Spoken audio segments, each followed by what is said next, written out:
Are there any sort of situations that you're seeing that are causing people a lot more anxiety nowadays than previously? Absolutely. The cost of living crisis, it's just out of our control.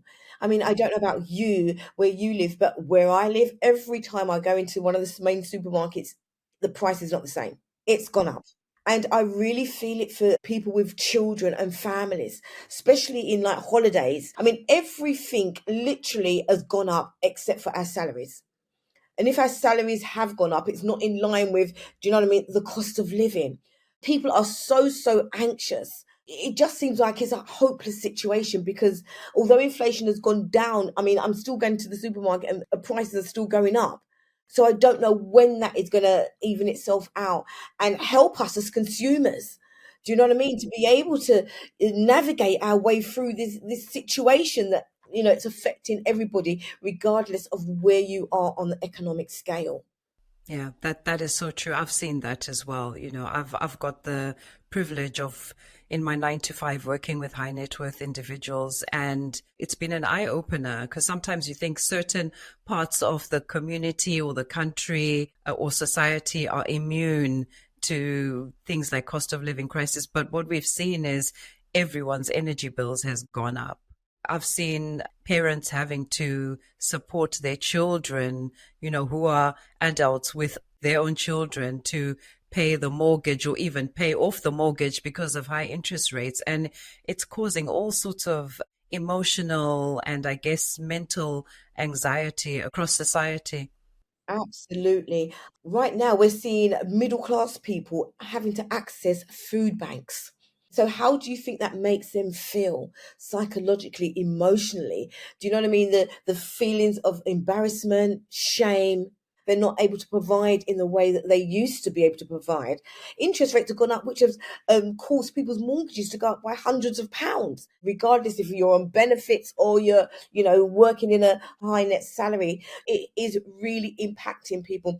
And I found that people that, because my private practice is in Harley Street, people that earn high net salaries, they are the people that, if I think it's best for people that don't have much to, although it's not nice, but have that struggle, then for people that have that money and lose it, or the fear of losing it, or not being able to maintain the lifestyle, the private schools, that the top of the range car, the £1 million or multi-million-pound houses that they're living in, the weekly shopping in Selfridges and Harrods, to change that lifestyle, the embarrassment, the shame, all because they have that image. Those are the most likely suicidal clients.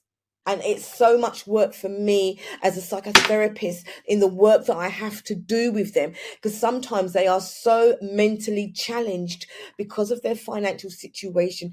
We can't even address the financial situation when I first start working with them. I have to be working with their mental health because I need them to, obviously, I need to be able to ground them and to be able to contain them, for them to, because I mean, their head is so full with all what's going on. There's no capacity for to try and work. Obviously, to work with your finances, you have to be in a relatively stable emotional state because it's very overwhelming.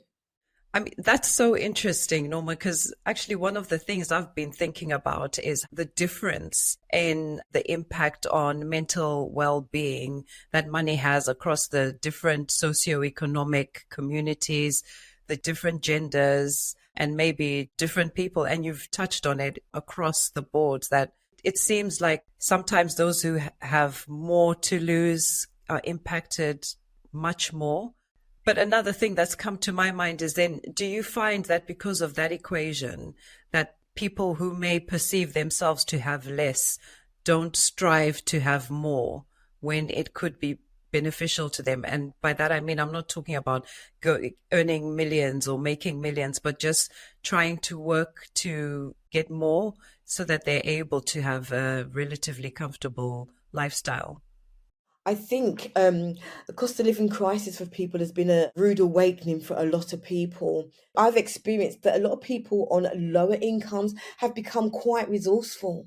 For example, they're doing things like renting out a room, selling clothes on like vintage and things, looking for a side hustle, working with their children. Because I mean, this internet online business, it's the young people can just tap in and sort of, set up a business in no time. For the older people, it's a bit more challenging. So, and I've suggested some of these things for the clients that I work with, and they've taken it on board. So it's not that they're sitting there and thinking, oh, there's nothing I can do. Because I'm all about financial empowerment. As long as there's life, there's hope, right?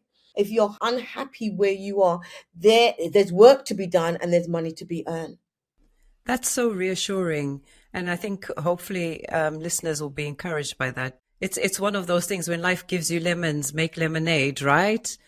I mean, and they're so happy with themselves that, taking themselves out of the box and that tunnel vision, thinking, I've just not got enough. You can make some things happen. Yeah. And there's a lot of people doing that. A lot of the time, you're not reinventing the wheel. You're just doing something a bit better or solving a problem for a community that is underserved, right? Absolutely. I mean, I go to church, and so I do some talks in church about this. And there's so much help out there. It's just that it's not advertised and people don't know. For example, school uniform. There's a school uniform site that you can go on, and I can give you that detail for people struggling. Because school, I remember for myself as a single parent, that was such a challenging time for me. The school holidays, and I needed to replenish their school uniform. So there's sites that people can go on where you can donate. Some people have like new shirts and new jumpers that their children have not worn, or relatively new. People can swap things, or get some new things that are really dirt cheap. So there's ways that we can help one another within the community. You're not alone. You're really not alone. It's just about seeking that help, or knowing even where to go to get that help.